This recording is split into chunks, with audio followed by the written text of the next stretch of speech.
Hello, everyone. Welcome. Today I have Ashley. Ashley is actually a Canadian real estate investor and entrepreneur and fellow travel and fitness and freedom lover and serial travel hacker, which is phenomenal. I cannot wait to get into everything. Welcome, Ashley, to the show. Thank you so much for having me. I'm really excited to do this. Me too. So, Ashley, where are you calling in from now? Right now? Yeah, so I'm in Bali. We're currently in an Airbnb in Canggu, and it is insane. It's hot, it's beautiful. Like everyone is into health and fitness. Like it's awesome. I love that. Very different than Canada for sure. Yeah. So why don't you tell everyone, how did you, this is, before the real estate investing, who was Ashley? Yeah, so I always did love to travel. I had a friend who kind of dragged me around everywhere and fueled my love for traveling. We really started with like little trips around the US. Like we went to like Nashville and like Savannah and Charleston and Texas, and we really loved to do it in Vegas, and we loved doing all those things. And then randomly one day she's like, "Let's go to Australia for 3 weeks." And I was like, "Yes, let's do it." And before then I had done like Europe travel with my parents, but never with like a group of friends, or had been to like the Dominican or whatever. So we go to Australia and I'm like, wow, like this is a whole new world. And I just loved it. And when I came back, I'm like, I need to do that all the time. And so my love of traveling really fueled, and I went on like longer trips after that. I was in like I did the whole thing that you're supposed to do. Like I went to school, I went to university, I got a job right after university, and I stayed in that job for like 7 or 8 years until I left and worked my way up. I was in HR, so I was an HR, human resources generalist, and I didn't hate it, but I Yeah. didn't love it. Like it was really this weird disconnect of like, I don't love it, but I'm not waking up and being like, oh my God, I hate my life. But my parents, who I was always really trying to impress, like very typical Italian family, this is just how you do things. They were just like, this is just life. Like you get a good job, you stay in that good job, and you have fun outside of that. And I just really couldn't fathom like how people could only have fun like 3 or 4 weeks a year or just on weekends. So you know what I mean? Like I thought I Yeah. was weird for thinking that. And then when Spencer and I met and he felt the same way, that's when we were like, okay, like I think we can maybe make a change.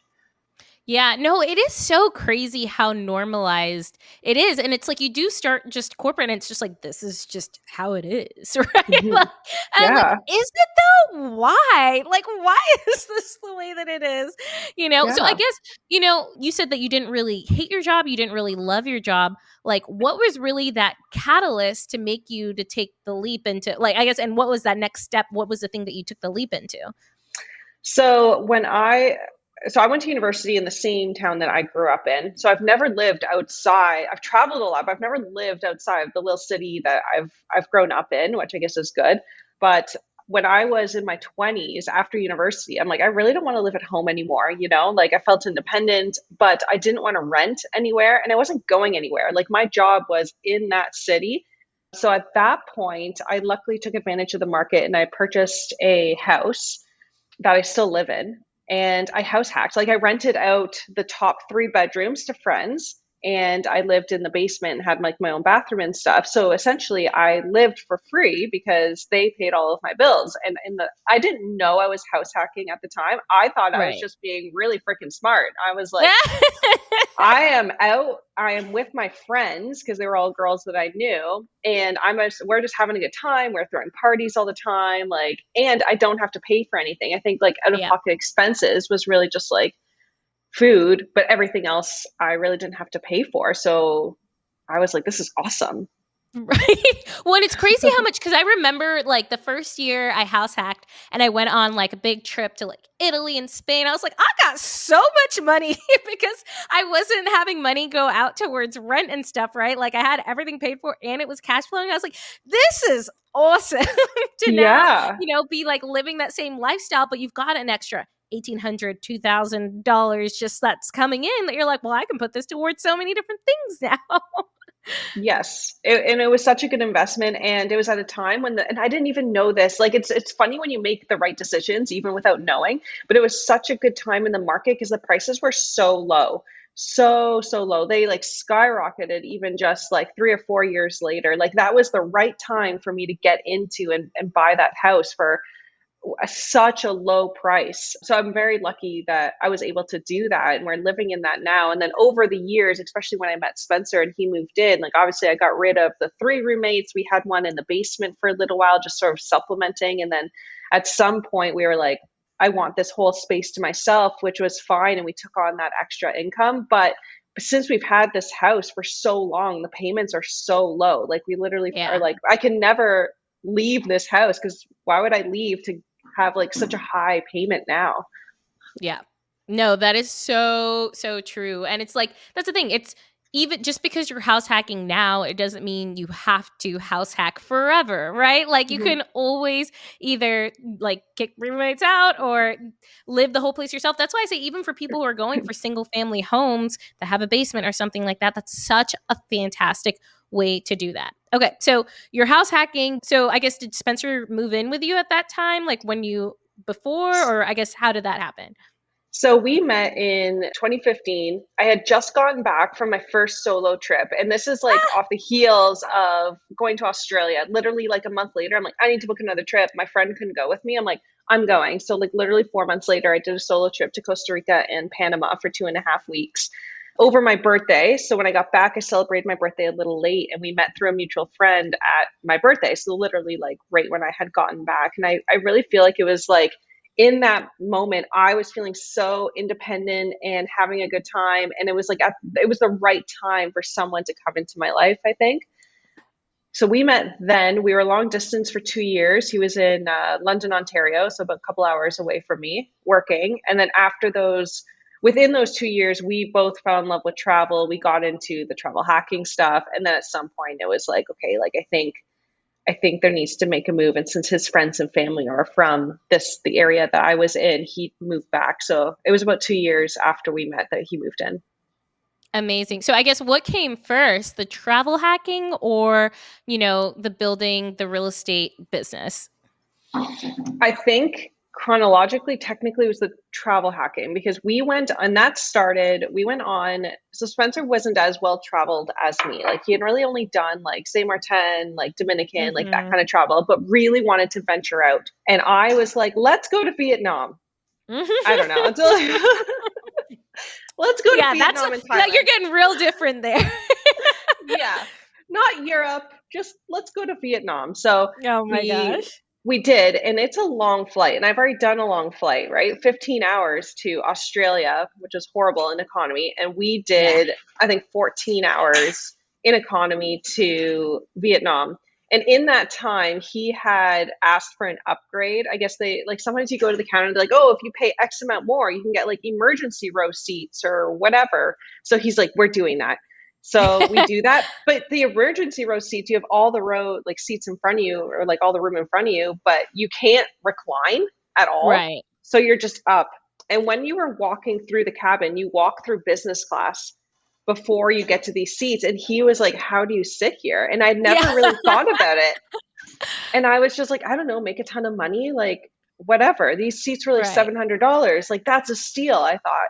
Yeah, so during that time, he paid for Wi-Fi and he started Googling like how you can get in business class for like not money. And that's when Yeah. he stumbled on the points stuff.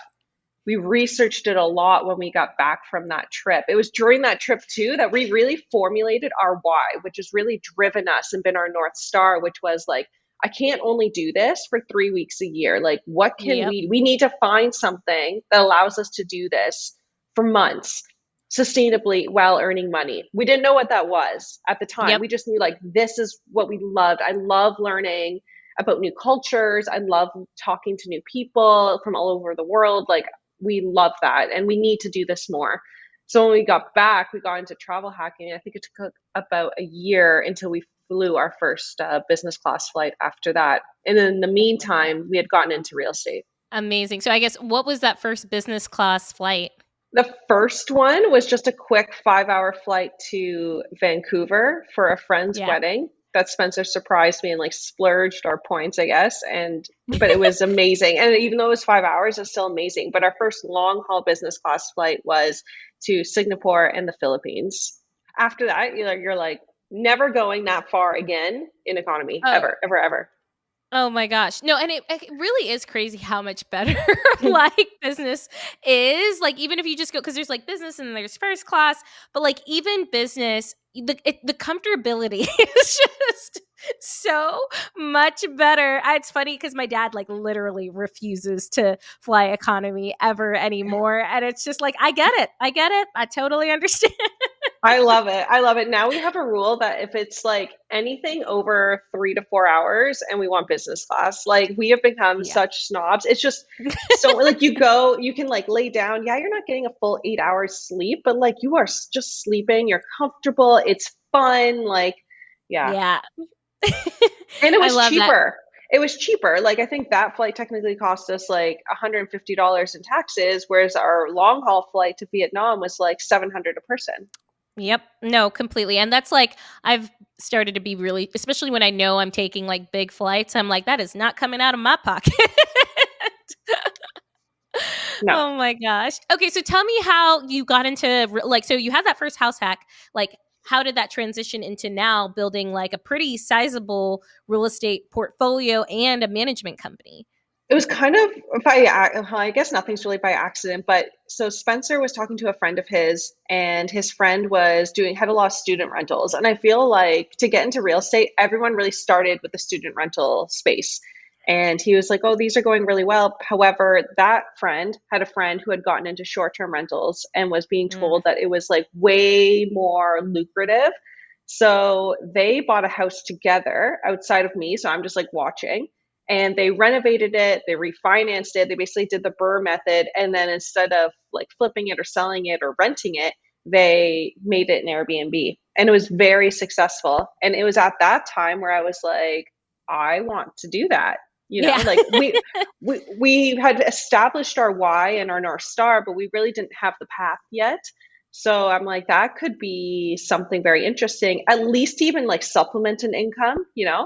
So we actually purchased a house on the same street as that one. We did the same thing. We renovated it, refinanced it, put it up as a short-term rental, and we still have that house today operating as a short-term and a mid-term rental. It was like our first one. And right away, we turned around and bought one around the corner about a year later with a couple partners. So we kind of like within 2 years went from zero to three single family homes. No, I love that. And so, you said you worked with a partner as well. How did you structure that? So we structured it via, we were all equity partners equally, and then we just split up everybody's job. Like one was very much like the upfront renovations guy, and then would take a back seat later on. Spencer and I had already been running two short-term rentals at that time. So we really positioned ourselves as more like the operations Long part, who we're term. going to Yeah. run it long term. Um, yeah, so it kind of worked out for all of us. It's still personally one of our top earners in that area, and over time we've like that house was condemned. Like we had to buy this Oh my without gosh. with private money because no bank would mortgage it. Oh So my gosh.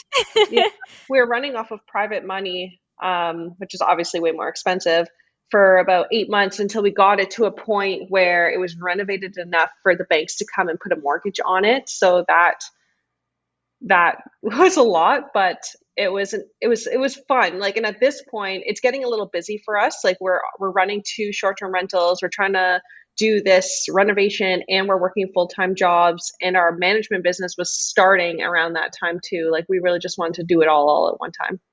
Oh, completely. I get that.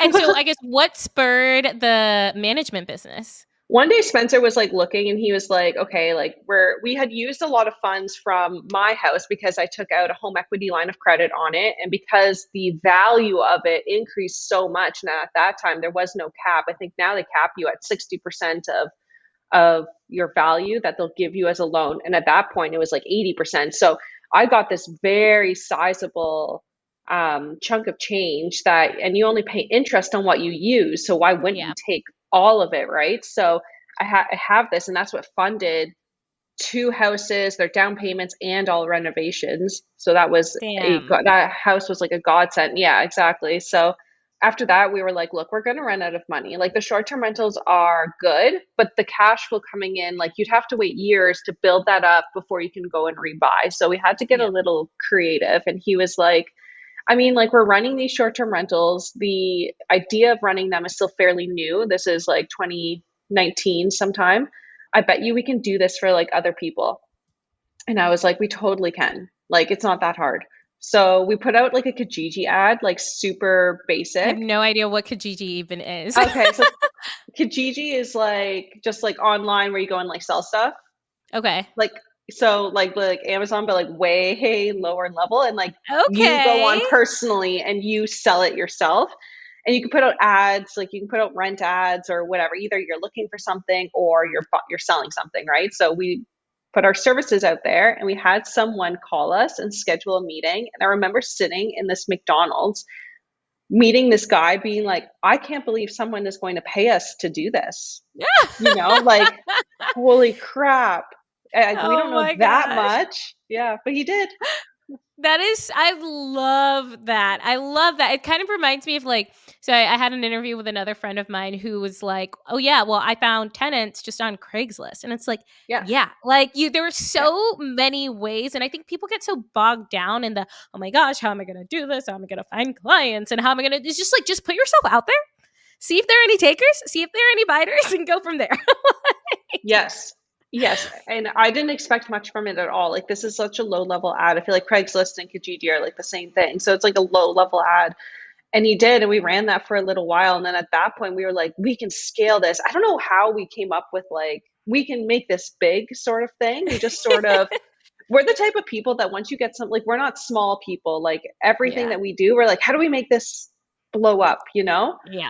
So at that point, we were talking to a couple of our friends, they're digital marketers, and we already had a business, and we were talking about this concept of what we were doing. And they were like, hey, we could do the marketing side, bring in all the leads, get all of that stuff. And if you guys focus on the operations side, I think we can blow this thing up. And so we did. And that's how we partnered with our partners, Kevin and Paul. And then Travelux was an official company probably by early 2021, like officially corporately set up. Okay, so interesting. So you actually went the like marketing route to actually find a lot of your clients. Because I feel like a lot of Yeah. people that I meet that are do co-hosting or have a property management business, a lot of it's kind of just like word of mouth and going to conferences and finding people, that or Mhm. joining masterminds, things like that. But so what kind of ads were you running? Like who were you targeting? So they did all the ads and the background work and all the leads. They did like the website. So Okay. I couldn't even tell you because Yeah, it's that's not even fair. it's not even part of my brain. So Spencer and I focused only on operations. They focused on client intake. So one of them would do all of like the lead generation, and one of them would do the in-person like sales calls and bring in the actual Mm, clients. And we would take on all the operations and basically run it, like do all the messaging, schedule the cleaners, like do all of that stuff. And that's how we separated our time. If we hadn't gone that route, and if we hadn't like had these friends who do this and we partnered, we would have done exactly what you said, like word of mouth, more Kijiji ads, gone to meetups, that kind of thing. I just think we would have grown. I just think it would have been yeah. slower. No, completely. And it's so funny too that you talk about like, rental income is great, but like it's hard to scale at the beginning, right? Like you Hmm. buy one property and you're like, "Oh, I used all my money." Right? And you're like, "Okay, well, I guess I got to save up again for the next property and the next property." And you're like, "This is going to take a minute before I can actually get to the place where I can, fully quit." Which is why short-term rentals are, in my opinion, like a way to fast track that, but you still kind of do run out of money and you have to wait a little bit before you get the next one unless you start using burst strategies and private money and partnering. So like I always tell people it's so important to have that somewhat more active income to really bring in the cash, right? Like, and that could be Hmm. anything. That's kind of like why I started an interior design business. Like that was like, I just want cash to go buy more properties, And I love that you guys did that with co-hosting or like property management really, because that is such especially if you're already running a property, right? Or running two properties, it's such an easy way to kind of get into the space. And then it also makes it easier management wise, right? Because you can start hiring VAs. You have the money to hire VAs and hire help. And so you're not the only person that is doing all of the work. Yes, and it takes a little while to get there too. We Yeah. didn't go right from like, we have a couple properties, we're going to do all of the systems. It was a lot of Spencer and I doing all the stuff. And then I think about, we had 15 clients and we were like, holy crap, because everyone thinks that like short-term rentals, like it's glamorous, it's Yeah. fun, the design is fun, like you have all these guests, but it is hard work and Yep. it is all the time and it's hospitality, so it's all the time, and we've dealt with and a number of issues, and they always come up at the stupidest times when they're very inconvenient for you. So we were dealing with all of that stuff ourselves, and it got to the point, and had full-time jobs, and we had our own rental properties that we were dealing with. And at that point, like you said, we didn't have necessarily the money to grow our own personal portfolio. But at that point, we had partners coming to us saying, like, I have the money, you have the know-how, let's partner. And we started doing that. So splitting Yeah. JVs where they were the finance partner, we were the operations partner, putting in no actual money, but setting it up, running it, overseeing the renovations, and having a 50-50 equity split.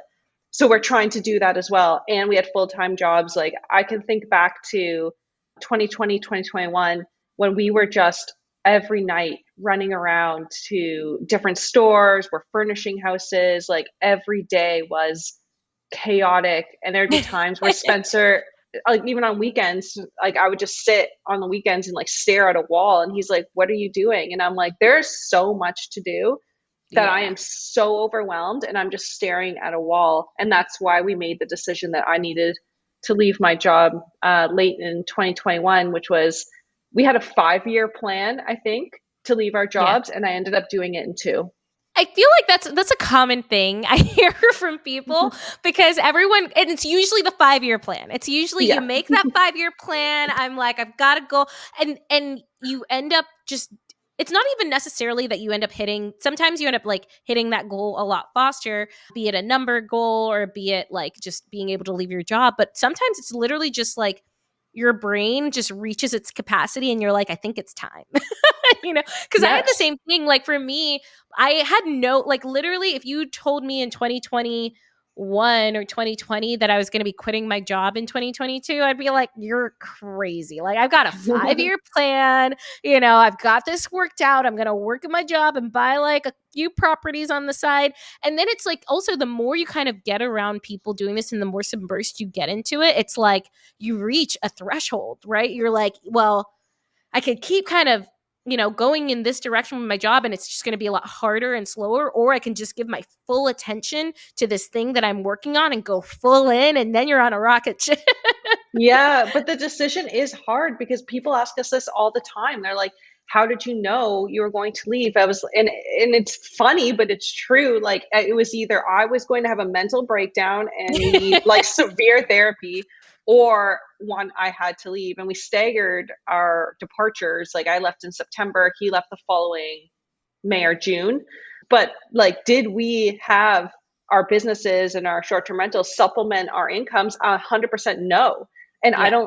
I don't know how, if we could have been able to bring our stuff up to that point, because we had really good jobs, which I think Yeah. makes it hard to leave. Like Spencer was making well over six figures, like well Yeah. over six figures. I was close to the six-figure mark. Like we were not, and separately. So we were Yeah. not bringing that in No. with all of our other stuff. So we knew when I left that there was going to be a lifestyle change, like things that we were just like, that you don't think of, that you're like, go and buy and do, that we were going to have to really ramp up our other stuff, like our business and stuff. But there was going to be a lifestyle change for at least a couple of years.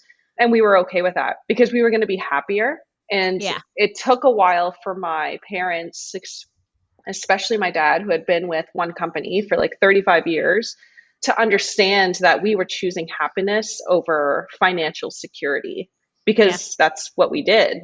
I also think like financial security is such a myth, you know, right? That's Because true. I like, for example, during COVID, I remember being at my corporate job and it's like all of these people who were planning on retiring soon weren't able to because their retirement funds went down, right? Like because of the Mm. stock market. And I'm like, well, you know, it's all we think that we're secure, but like honestly, nothing in life is secure. Like Yep.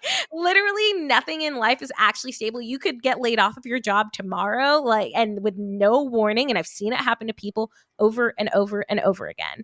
And so it's like there just gets to a point where it's like you just have to figure out what you actually want in your life. And like I'm not, the thing is, and I think people a lot of the time people may think that oh, it's like bashing corporate America. Honestly, I think most people probably will do better staying in corporate America because like running your own business can be a lot, I agree. right? Yeah. But it's just like at the end of the day, it comes down to what do you want? I totally agree. And like us leaving wasn't on bad terms. Like I think I gave my work like 3 months notice. Spencer gave his job like something similar. We left on really good terms. It wasn't like we don't like you and you're treating us poorly. It was like we're going to do something that makes us that's more aligned with our long-term vision for how we want to see our lives, right? Like we know that like every day that goes by that we're not doing what we love is a day wasted. And we Yeah, wanted to do more of what we love. And we just felt like in corporate, like you're right, like it seems secure, but there is a ceiling. I was only ever going to get to a certain level and make so much, but we have yeah, infinite number of income sources that we can create now, and we can have more time, yeah. which time to us is like the biggest currency. And I would rather take time over working and making more money any day. And that is very much how we structure our business. For me, it was like, okay, you can make a bunch more money, but like, are you even getting to use it? Because that was my problem. Mhm. It's like, okay, I'm making a lot of money, but I get to travel way less. I get to spend less time with my family. I'm spending Mhm. less time with my friends. Like, it just wasn't computing for me in terms of my values, right? Because my biggest thing is more time around the world with the people that I love, and this was not allowing me to do that. Exactly. We felt uh, the exact same way.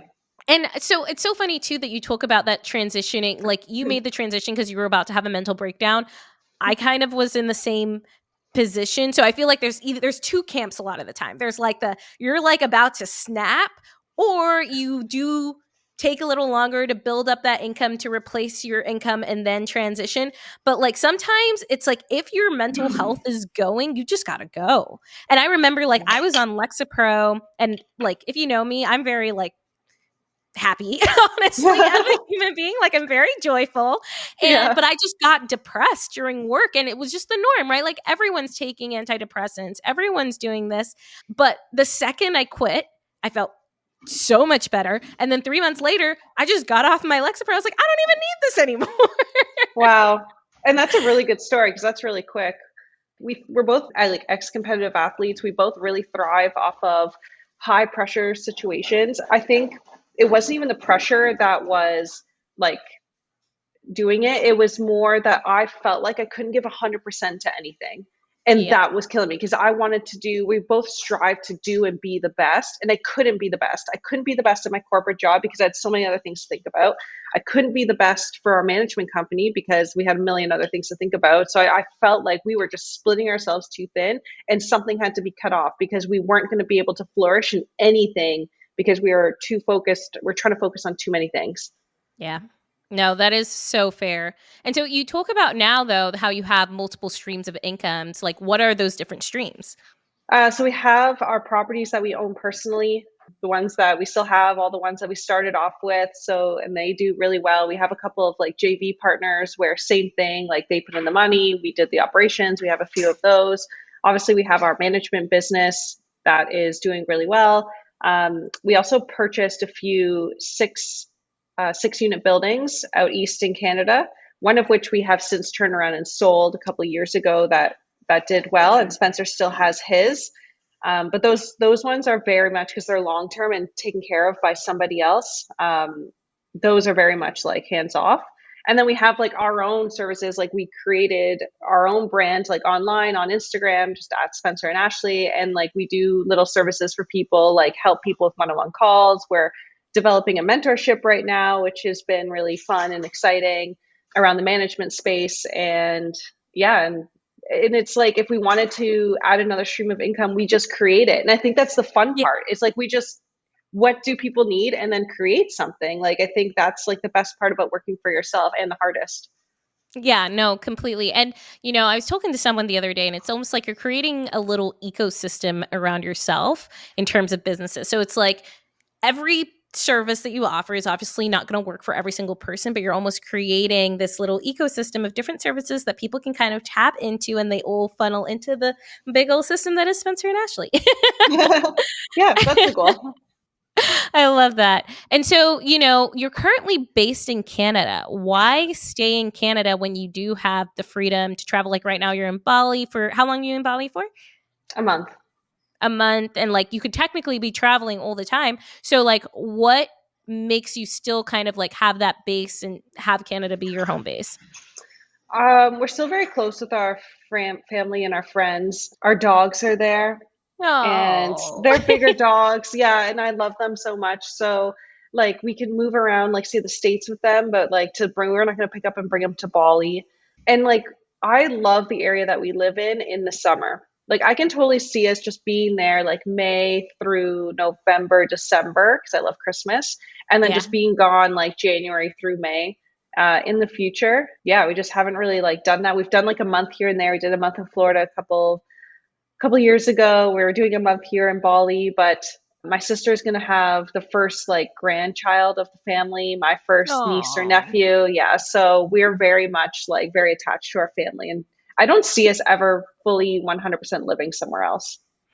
I also came to that same conclusion, which was I felt like was weird for me because I was like, oh, I'll probably just be international forever. And I think I'm more so I'm gonna have a home base in Europe and then a home base in the US because it's like I want to be close to my family. I love my friends here. Like I like, the US still has such a big like part of home to me and it's so easy to get around and see my people, but I don't always want to be here. And Yes, I want to, have time where I can be in Europe because I just like Europe is where I belong personally as a human. But I don't necessarily want to be there all the time either. And I think that's, the beauty of kind of creating your own business and molding your life is you can create it the way you want.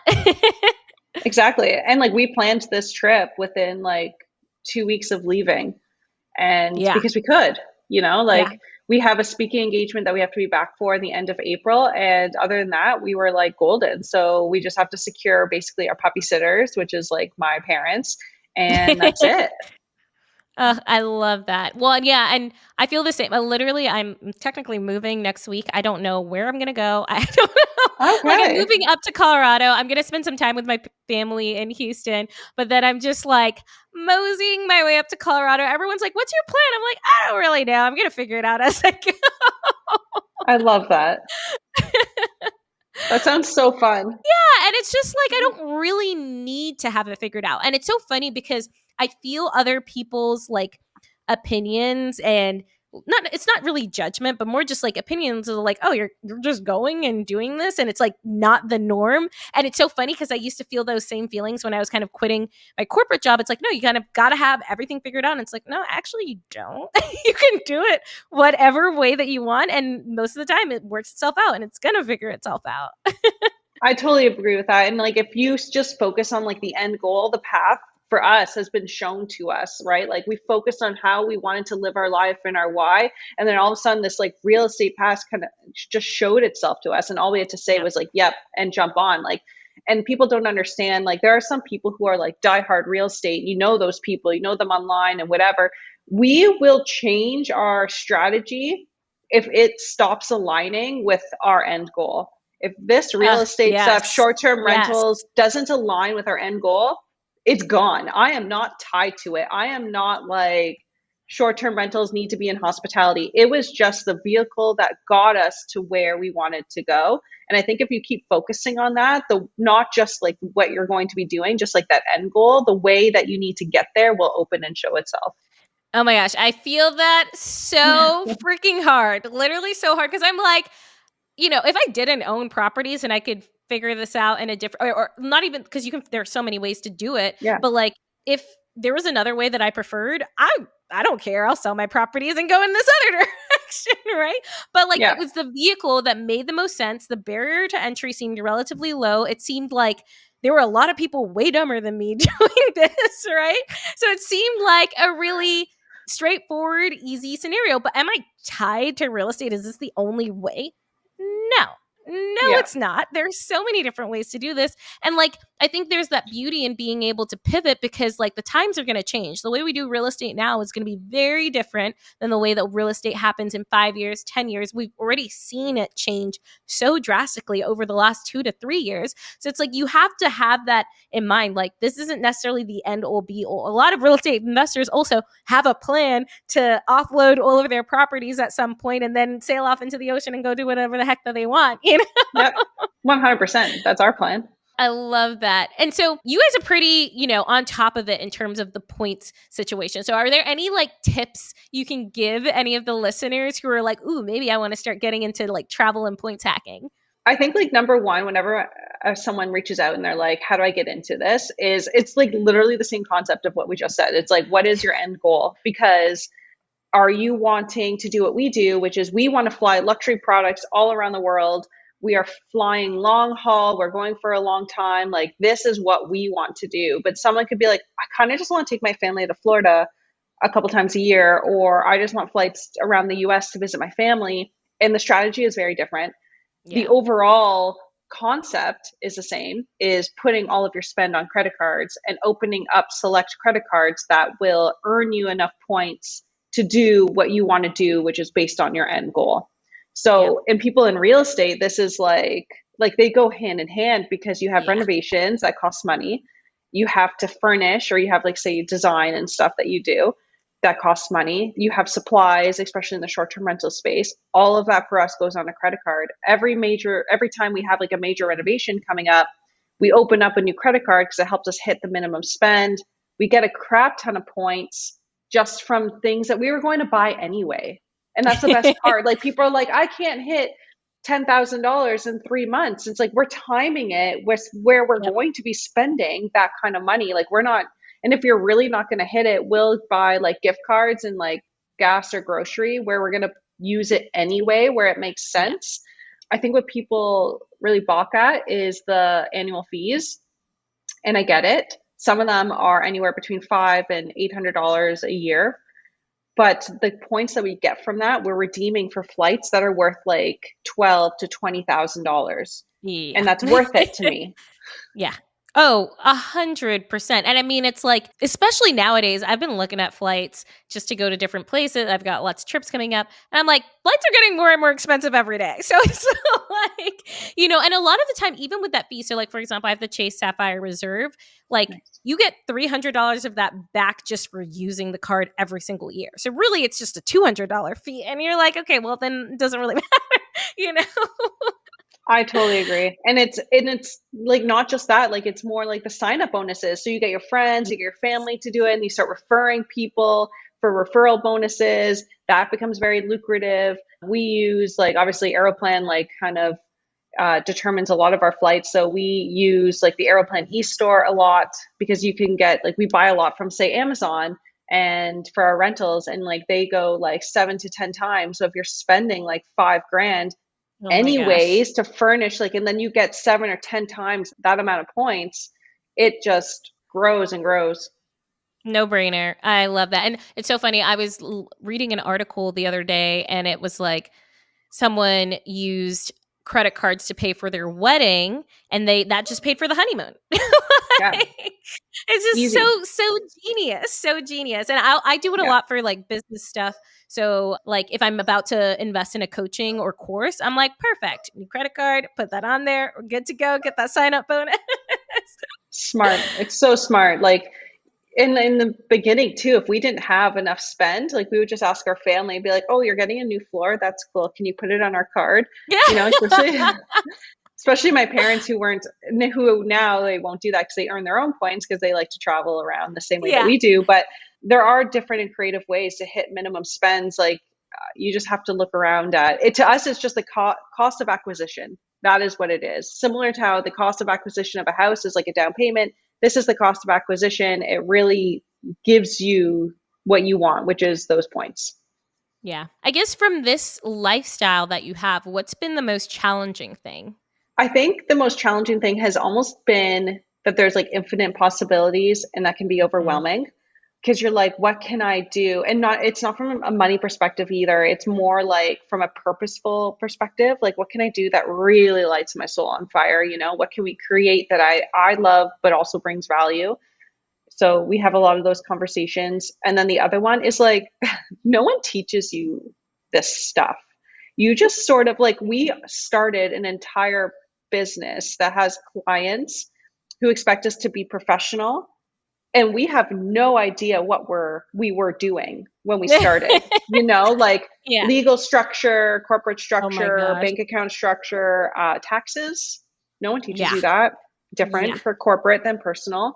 Just overall, like business practices. Yeah, like we went through a lot of crap to get to where we are. And even now, if people are like, how do you structure a business? I'd be like, oh God, I do not know. Like, you need experts. But at the time, you can't afford experts, right? Like Right. in the Oh my beginning, you gosh. like Yeah. can't. So Yeah. you're just guessing. And the stuff that we did when we were just guessing, I'm like sitting back and being like, we weren't insured as a company. We weren't technically, we didn't have any legal contracts. We just got them off of like the lawdepot.com. Right. You're just like copy and paste, adjust You're like, here, adjust there. seems legit. I'm like, we are lucky we didn't get sued because we had nothing helping us, you know? So we've since cleaned that up, but it takes years. Like, I think we finally just got our bookkeeping and accounting in Oh my proper gosh. order Yeah. sometime like early this year slash late last year, finally. Well, yeah, it really is pretty crazy because people really don't you don't learn any of this. And there's no book that's going to tell you every No. single, and it's the same thing with real estate, but building a business and structuring it and the fees that come with it. So it's so funny too, because I just have so much more respect for business owners too, because it's not just laid out in a playbook, right? You're not just like, oh, we're hitting these KPIs for the year and that's it. No, no, there's so much more that goes in Yeah. and so much more that you're responsible for too. I know for me, like what's been a big thing that I've had to work through is like hiring, right? Because I'm like, oh crap, now I'm like responsible for someone else's livelihood, you know? Yes, and that's really hard. So the hiring part I had down because I came from that background. So I can create Mm, job ads, I can create all that stuff. I can do the hiring, no problem. But yeah, when they're finally part of the your thing and now yeah. they're asking you questions all the time and you are the only one who can answer them. You're like, this is kind of annoying Yeah. as well. You know, like there'd be times when I would tell my family that I'm like, I am all questioned out today. No more questions. You know, like Decision people just even fatigue. asking, Oh my gosh. done. So I'm done. No more like decisions. no, no, I am like, and it's so funny because I finally like hired also my first VA, and I'm like, this decision fatigue thing is starting to get better, like because I don't have to like do a lot of those minute things. But it's crazy because it was so funny. I was talking to someone, and I used to be the person that would make all the plans to go on trips, and I would get Yeah. like I've got a whole itinerary for everyone. Now Yeah. I'm just like, I'll just show up. I don't care Yes. what we do. Whatever we do, I'm down. I don't care. Let's just go. Like I don't want to decide anything. I totally, I was exactly you. I had an itinerary, everything. Now, like we show up to a place, and Spencer was so used to itinerary, Ashley, and he's like, "So what do you do here?" And I'm like, "I don't know. I don't know." Like we just booked the flight. It's just I don't know. We'll figure it out as we go. Yeah. But I will say like letting go of that type A was better for me like mentally because then you're not tied to this thing. But yeah, like there are times where people like come up to you and like learning how to be a good leader is a Yeah. thing too. Like not everyone is a good leader and knowing like, okay, I'm in a mood because this client is doing this, or I have this thing that we need to deal with the business that isn't anyone else's issue but mine and the founders of the company. And then you have your employee coming to you and being like, hey, how do I do this? And my reaction wants to be to like go away, I'm busy. Yeah. But you have to like take a breath and be like, no, I am their leader and I need them to feel heard and all this Yep. other stuff. So I need to take a deep breath and put on a different hat for them. And it is hard some days when you're not Yeah. feeling like you can't take a sick day. You know, you can't just be like, I'm Yeah. just not, I'm out today. You always have to sort of be there. and on and available. Yeah, and I think that's where, like, really hiring the right people and also like partnering with people. I remember at first I was Mhm. kind of like, I'm gonna do this all by myself. And now I'm like, no, let me bring on people to help, because like I will say I feel like I can take days off just because I've got people in place to, and I sometimes I take a lot of days, but I've got Same. people in place to be able to make some of those calls unless it's like a dire emergency. But like honestly, most of the time, most things aren't dire emergencies.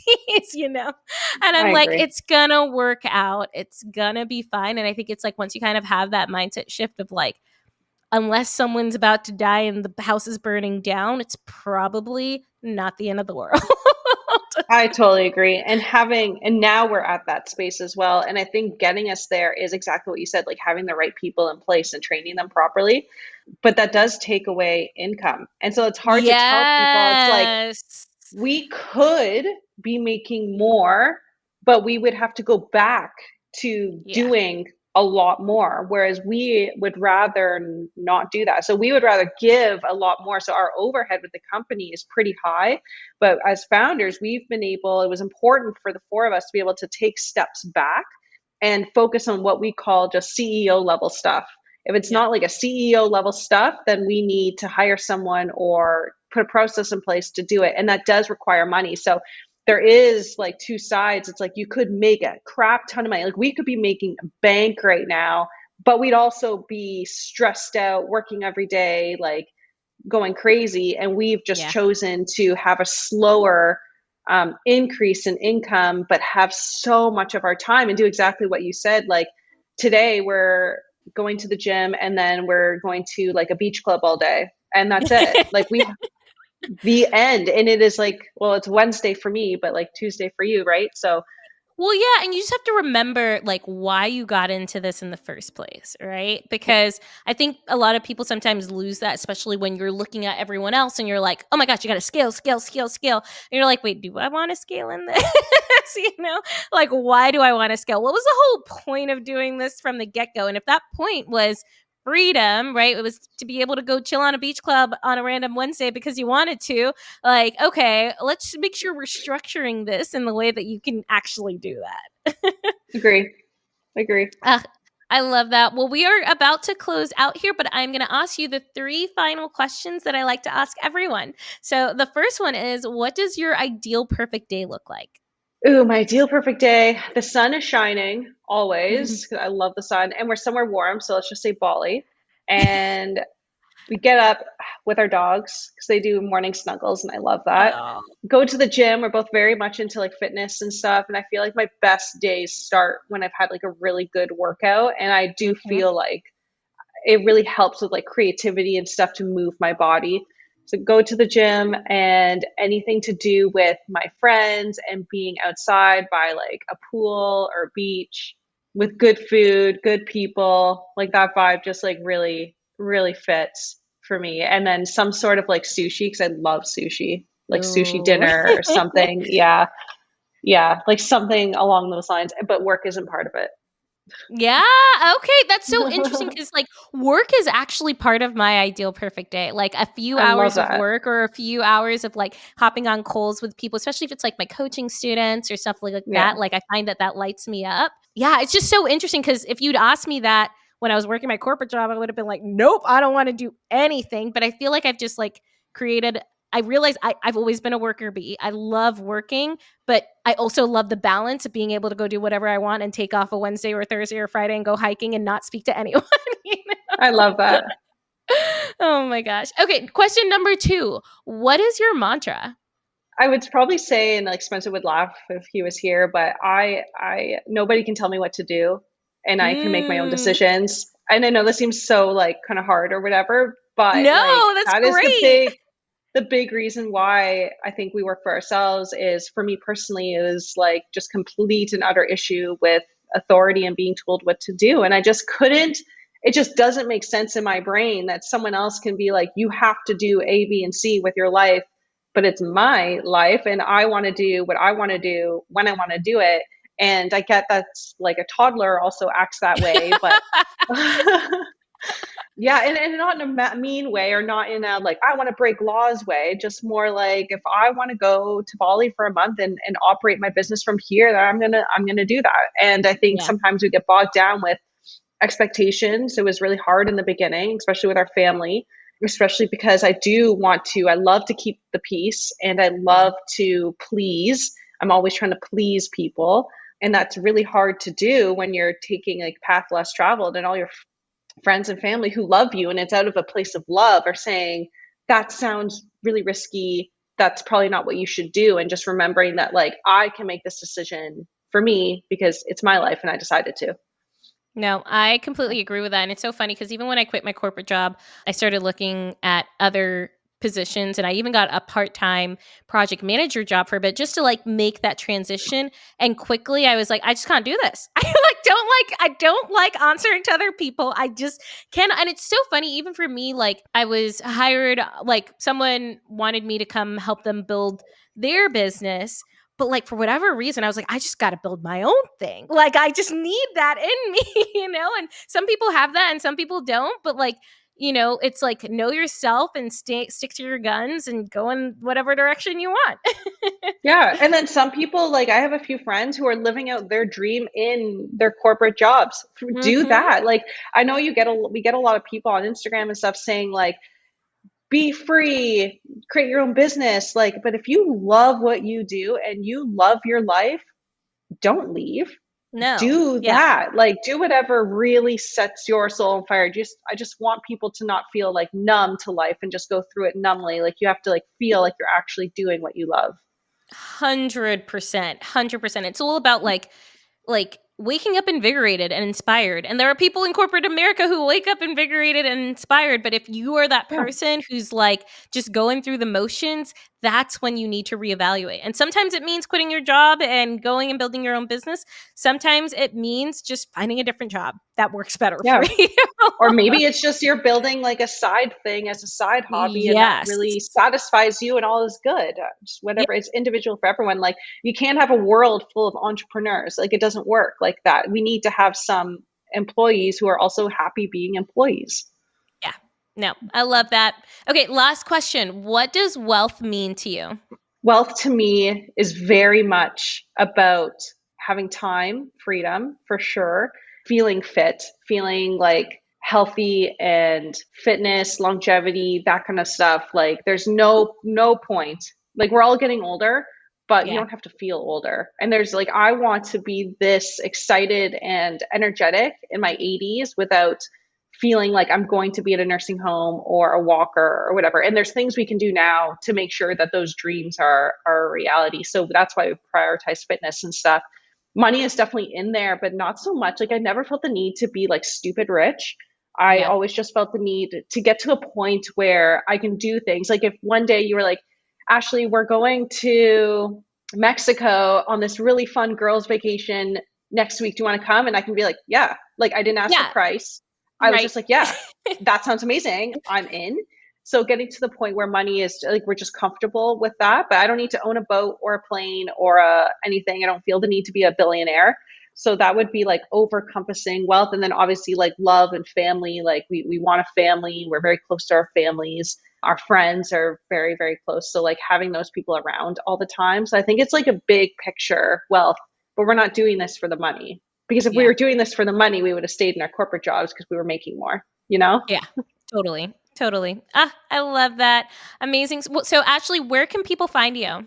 We are very active on Instagram, just Spencer and Ashley. We also have a website. It's www.spencerandashley.com. And yeah, that's it. Amazing. Well, this was so fun. Enjoy your beach day or beach club day in Bali. Yeah. Uh, Thank you so much. This was fun. It was fun to talk to you. Thank you so much for listening to Wonderlust Wealth Show. Now, don't forget to follow the podcast, or if you're watching on YouTube, make sure to hit that subscribe button. If you love this episode, it would literally mean the world to me if you shared this with a friend or a family member, or literally like anyone off of the street. Like right now, go ahead, share it so you don't forget, or post it on social media and make sure to tag me. I love seeing what you're listening in on and what you resonated with, and I'm just so freaking thankful for you. I'm so freaking excited for you. I love you. And don't forget, life really doesn't have to be hard.